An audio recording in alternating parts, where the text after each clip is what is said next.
एक नया अपडेट जारी किया गया है।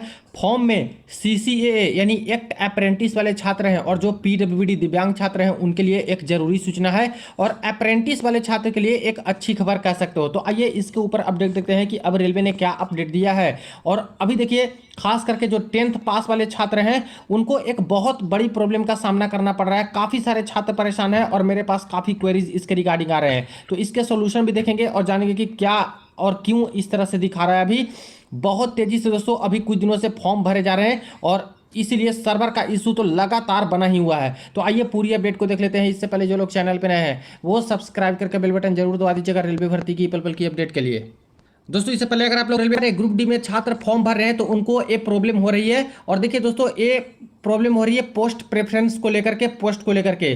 जैसे खास करके जो 10th पास वाले छात्र हैं, अभी जब आवेदन करना शुरू कर रहे हैं तो जिस जोन से भी आवेदन कर रहे हैं, जैसे यहाँ पे देखिए स्क्रीनशॉट एक भेजा गया है कैंडिडेट द्वारा, आरआरबी अजमेर जोन इन्होंने चूज किया था, यानी कि यह है north western railway Jaipur zone वाली वैकेंसी का। ठीक है, आरआरबी अजमेर जोन आता है। अब इसमें जब इन्होंने पोस्ट प्रेफरेंस पे गए फोटो और सिग्नेचर अपलोड करने के बाद, तो इनको सिर्फ एलिजिबल पोस्ट में एक ही दिखा रहा है। कौन सा? कैटेगरी नंबर 13 पॉइंट्समैन बी, यानी एक ही पोस्ट दिखा रहा है।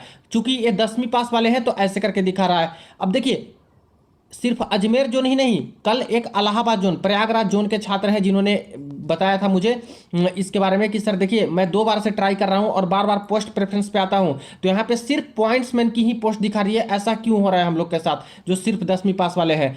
तो देखिए दोस्तों, इसमें घबराने की ज़्यादा बात नहीं है।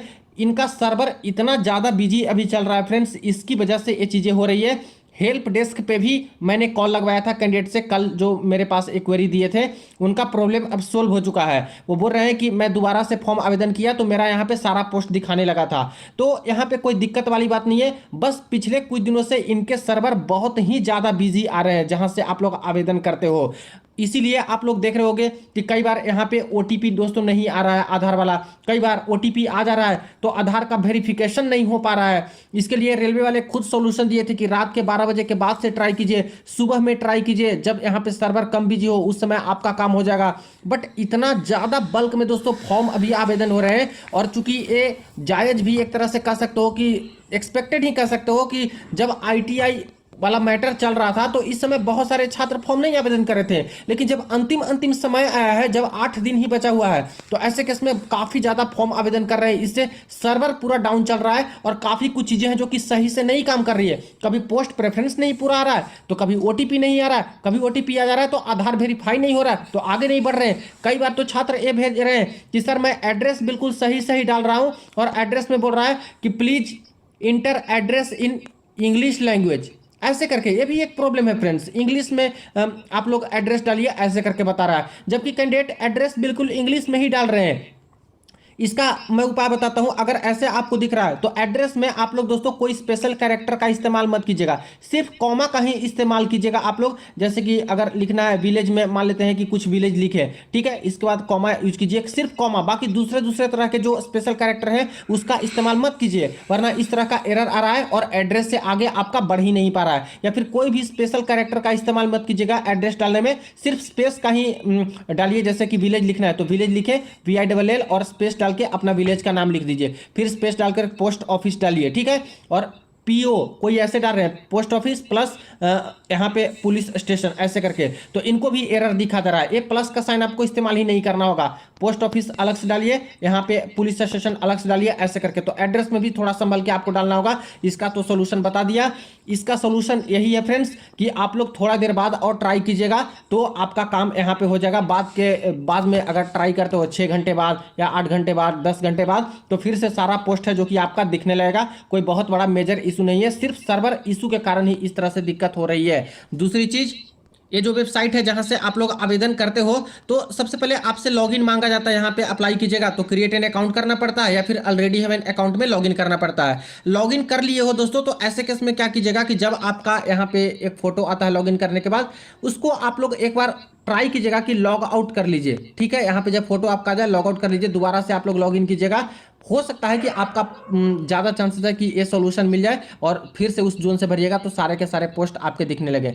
फिर भी नहीं दिखते हैं तो ट्राई कीजिए कि 10 घंटे, 24 घंटे, 12 घंटे बाद आप लोग फिर से ट्राई कीजिए, आपका काम हो जाएगा। कई बार ऐसे प्रॉब्लम आ रहे हैं, एक बार तो बहुत शुरुआती में जब फॉर्म फिलअप हुआ था उस समय ऐसा दिक्कत आ रहा था, जो कि सिर्फ पॉइंट्समैन का पोस्ट दिखा रहा था 10वीं पास वालों को, और बीच बीच में अब जा करके प्रॉब्लम आ रही है। तो आई थिंक कि इस बार इतना ज़्यादा सर्वर बिजी कभी नहीं हुआ है, पहले तो किसी भी एग्जाम में नहीं हुआ है रेलवे का इतना सारा फॉर्म भराएगा, सिर्फ ग्रुप डी में ही ऐसे हो रहा है। और कारण है बहुत ज़्यादा आवेदन यहाँ पे होता है, और अभी तो काफ़ी तेजी से दोस्तों फॉर्म आवेदन यहाँ पे हो रहे हैं, जिससे सर्वर बिजी है। एक चीज़ और मैं आपको बता दूं, अगर किन्हीं को कोई दिक्कत आ रही है, डायरेक्ट आप लोग हेल्प डेस्क पे यहाँ पे कॉन्टैक्ट कीजिएगा रेलवे से और पूरा प्रॉब्लम बताइएगा, ये लोग सोल्यूशन देंगे। अब देखिए, एक हिदायत सभी छात्रों को है दोस्तों, जो अभी आवेदन करना चाह रहे हैं, जिनको अभी एक पोस्ट दिखा रहा है, वो भूल कर भी प्रोसेस आगे ना बढ़ाएं कि सिर्फ एक पोस्ट को यहां पे भर दिए और आगे क्या पेमेंट करके सब प्रिंट आउट करा लिया। ऐसे कीजिएगा तो आपको सिर्फ एक पोस्ट ही मिलेगा दोस्तों, और उसी पोस्ट पे आप लोग एलिजिबल रहिएगा, और रेलवे अपनी गलती नहीं मानेगा कि मेरा सर्वर इशू था या फिर जो भी था। ठीक है, तो इस तरह से अगर एक पोस्ट दिखा है तो आपको फॉर्म वहीं से छोड़ देना है, नहीं भरना है जब तक आपको पूरा का पूरा पोस्ट प्रेफरेंस ना दिखे। आगे प्रोसेस में मत बढ़िएगा, वरना सिर्फ एक पोस्ट पे ही एलिजिबल रह जाओगे। ठीक है, कुछ छात्र का मैं देख रहा हूं कि फॉर्म भर दिए हैं और सिर्फ एक ही पोस्ट पे पूरा का पूरा फॉर्म भर के प्रिंट आउट ले लिए हैं। ऐसे छात्र को यहाँ पे नुकसान हो जाएगा। उनको अब दोबारा जब यहाँ पे फिर से ओपन होगा लिंक मॉडिफिकेशन करने का फॉर्म का, तो 250 रुपये दे करके फिर से मॉडिफाई उनको करना होगा, और सारे के सारे पोस्ट प्रेफरेंस को दोबारा से उनको सेलेक्ट करना होगा, तभी एलिजिबल होंगे सभी पोस्ट पे। वरना एक पोस्ट को सिलेक्ट करने पे सिर्फ एक पोस्ट पे ही एलिजिबल होते हो, दूसरा पोस्ट आपको नहीं मिलेगा। तो पैसे बचाना चाहते हो आप लोग 250 मॉडिफिकेशन वाला, तो एक काम कीजिएगा कि अभी इस तरह से आ रहा है तो अभी इसको स्किप कीजिए। 6 घंटे बाद, 12 घंटे बाद, 24 घंटे बाद, या फिर रात्रि के समय में, या फिर बिल्कुल सुबह सुबह जब सर्वर अच्छे से काम करे उस समय ट्राई कीजिएगा। आपके सारे पोस्ट दिखेंगे, तो सारा ही पोस्ट का प्रेफरेंस डाल करके आप लोग को बिल्कुल अच्छे तरीके से फॉर्म भर के प्रिंट आउट रखना है। अब देखिए दोस्तों, एक अपडेट आई है सेंट्रल रेलवे रिक्रूटमेंट सेल की तरफ से 12/2/2025 के डेट में, और यहाँ पे सवाल किया गया था दोस्तों, जो रेलवे ग्रुप डी की भर्ती का फॉर्म फिलअप हो रहा है उसके ऊपर, खास करके जो एक्ट अप्रेंटिस वाले छात्र हैं और पीडब्ल्यूबीडी वाले दिव्यांग छात्र हैं, उनके लिए ये जरूरी अपडेट है। जैसे देखिए, सवाल एक किया गया था, candidates who have both reservation PWBD and course completed act apprentice from Indian Railway, which reservation they will get? PWBD 4% and CCAA 20% in RRB level 1 number 8/2024। कहने का अर्थ यही है कि कोई कैंडिडेट ऐसे हैं जो दिव्यांग भी हैं और प्लस इन्होंने एक्ट अप्रेंटिस भी रेलवे से कर रखा है, तो पीडब्ल्यूडी का 4% आरक्षण है, सीसीए वालों का 20% आरक्षण है। तो ऐसे छात्र को कौन सा रिजर्वेशन मिलेगा? क्या सीसीए से इनको नौकरी दी जाएगी, या फिर अपने दिव्यांगता वाली जो इनकी कैटेगरी है उनसे इनको सीट दी जाएगी, या फिर ऐसा तो नहीं है कि दोनों में ही ये एलिजिबल पाए जाएंगे, यानी कि क्यूमुलेटिव 20 + 4 24% वाले सीट पे ये रह पाएंगे। ठीक है, दूसरा सवाल था इनका, how many candidate joined through RRB group D CEN RRC 1/2019 who have both reservations PWBD and course completed act apprentices from Indian Railways।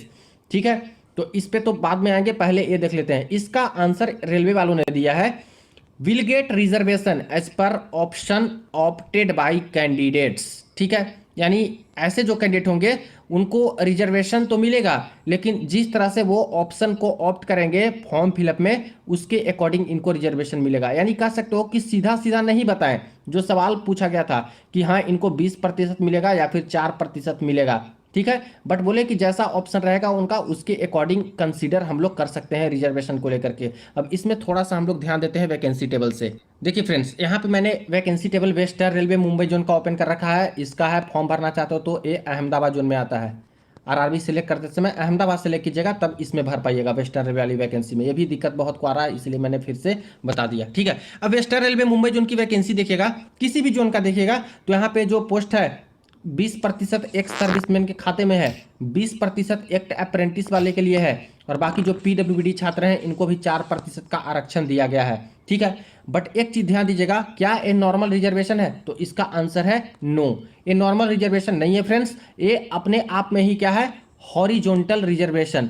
Horizontal reservation मतलब होता है कि एक अपना ही रिजर्वेशन है, उसमें सिर्फ उसी कैंडिडेट को ही कंसीडर किया जाएगा, दूसरे कैंडिडेट को कंसीडर ही नहीं किया जाएगा। अगर कोई एक सर्विसमैन वाले हैं और कोई पीडब्ल्यूडी के छात्र चाहेंगे कि यहां से भी सीट ले ले, तो ऐसे में दोस्तों दिक्कत है। नॉर्मल सीट ले सकते हैं, जैसे रेलवे वाले बोले हैं कि इन सब में से सीट आप लोग ले सकते हो, ठीक है। यूआर की भी सीट ले सकते हो अगर यूआर की कट ऑफ क्रॉस करते हो तो, लेकिन एक अलग पहले ही हॉरिजॉन्टल रिजर्वेशन है, आप भी हॉरिजॉन्टल हो, तो एक दूसरे हॉरिजॉन्टल रिजर्वेशन का सीट आप नहीं ले सकते हो। ऐसी चीजें हैं, ये समझनी पड़ेगी। दूसरी चीज यहां पे एक आता है कि मान लेते हैं कि एक अप्रेंटिसशिप की भर्ती निकली 2000 पोस्ट पे रेलवे में, ठीक है। कुछ दिव्यांग छात्र हैं, उनके लिए भी सीटें दी गई और एक कैंडिडेट आवेदन कर दिए इसमें और एक अप्रेंटिसशिप पास कर लिए रेलवे से। अब फॉर्म भर रहे हैं तो ये फॉर्म भरते समय दिखा दिए कि हमने एक अप्रेंटिसशिप किया है, मेरे इतने मार्क्स हैं, तो क्या इनको कंसिडर नहीं किया जाएगा? तो मेरे अकॉर्डिंग तो दोस्तों बिल्कुल कंसिडर करना चाहिए। जब सीसीए के छात्र हैं, जो नॉर्मल सीसीए के छात्र है, उनका भी उतना ही हक है सीसीए की पोस्ट लेने के लिए, उसमें कोई क्राइटेरिया नहीं है। ऐसे भी पीडब्ल्यूडी वाले को भी पीईटी माफ है, इनको भी पीईटी माफ है। तो इसलिए मुझे लगता है कि ऐसे सीसीए वाले छात्र जो पीडब्ल्यूडी वाले भी होंगे और अगर सीसीए का डिटेल डाले होंगे तो उन्हें सीसीए का पोस्ट मिल सकता है। पूरी तरह से क्लैरिटी रेलवे ने भी नहीं दी है, तो मैं भी दोस्तों पूरी तरह से नहीं बता सकता, लेकिन पूरा रूल फॉलो कर रहे हैं, तो इनको पीडब्ल्यूडी से तो नहीं तो एक कोटा तो मिलनी चाहिए ना सीसीए वाले का, ठीक है। अगर सीसीए नहीं मिलती है तो ऐसे केस में अपना तो इनका पीडब्ल्यूडी वाले कोटा है ही, ठीक है। बट रेलवे से एक अप्रेंटिसशिप किया है तो एक अप्रेंटिस का तो 20% का फायदा इनको भी मिलना चाहिए। तो ये चीजें हैं, तो इसलिए यहां पे इन्होंने एज पर ऑप्शन इन्होंने बोला कि रिजर्वेशन मिल सकता है एज पर ऑप्शन, यानी अगर कोई सीसीए का डालेंगे किए होंगे तो उनको सीसीए की पोस्ट मिल सकती है। लेकिन इससे सीसीए वालों को डरने की जरूरत नहीं है, क्योंकि दूसरा जो आंसर था फ्रेंड्स वो आपके हित में जाता है और आपके लिए अच्छी खबर है। इसमें साफ साफ बोला गया कि आरआरसी 1/2019 में ऐसे कितने छात्र थे जो दिव्यांग कैंडिडेट हैं जो सीसीए भी किए हैं, एक अप्रेंटिस भी किए थे, और कितने लोग को नौकरी दिया रेलवे ने जो पीडब्ल्यूडी भी थे और दिव्यांग छात्र सीसीए भी किए थे। तो आंसर है नील, यानी 1,03,000 जब भर्ती निकलती है तो ऐसे एक भी कैंडिडेट नहीं मिले रेलवे को जो सीसीए भी किए और एक अप्रेंटिस भी किए और कोई नौकरी दिया गया है इन दोनों में से करने वाले छात्र को। तो यहाँ पे कितनी प्रोबेबिलिटी है कि ये जो 32,000 वैकेंसी निकली है इसमें से भी कोई मिल जाए? मुझे तो नहीं लगता कि कोई ऐसी प्रोबेबिलिटी है। जब 1 लाख में से नहीं मिल पाए तो यहाँ से कैसे हो जाएगा, ठीक है। तो इसीलिए जो सीसीए के छात्र हैं उनको बिल्कुल भी चिंतित नहीं होनी चाहिए कि हमारे सीट में सेंधमारी हो जाएगी, हमारी वैकेंसी में सेंधमारी कर लेंगे पीडब्ल्यूडी वाले। नहीं दोस्तों, ऐसा नहीं है। अगर ऐसा होता भी है, एक आध कोई कैंडिडेट मिल भी गए तो उनको एडजस्ट हो सकता है कि कर लें सीसीए वाले पे, और ऐसे भी उनकी अगर पीडब्ल्यूडी की ही मेरिट कम गई तो पीडब्ल्यूडी से उनको नौकरी मिल जाएगी, कोई बात नहीं है। जहां से उनकी मेरिट बन रही है वहां से उनको उठा लिया जाएगा। तो इसलिए सीसीए वाले के लिए अच्छी खबर है, घबराने की बात नहीं है। जैसे इन्होंने बिल्कुल डीप में जाकर के इस तरह से सवाल किए, डेटा निकालने की कोशिश की, तो रेलवे ने डेटा दे दिया और प्रॉपर डेटा दिया कि ऐसे भाई 1 लाख जब भर्ती कराए तो कोई भी हमें नहीं मिले थे, तो समझिए कि न के बराबर कोई ऐसा चांस है। इसलिए आपका सीट आपका है, रिजर्वेशन 20% का, ठीक है फ्रेंड्स। आई थिंक कि यहां से ये वाला डाउट क्लियर हो गया होगा, काफी डीपली प्रश्न पूछा गया था, ठीक है। तो ये रही अपडेट। बाकी और कोई क्वेरी आती है, कोई अपडेट आती है, आपको इन्फॉर्म कर दूंगा। वीडियो को दोस्तों के साथ शेयर कर दीजिएगा। चलिए मिलते हैं नेक्स्ट वीडियो में, नेक्स्ट अपडेट में।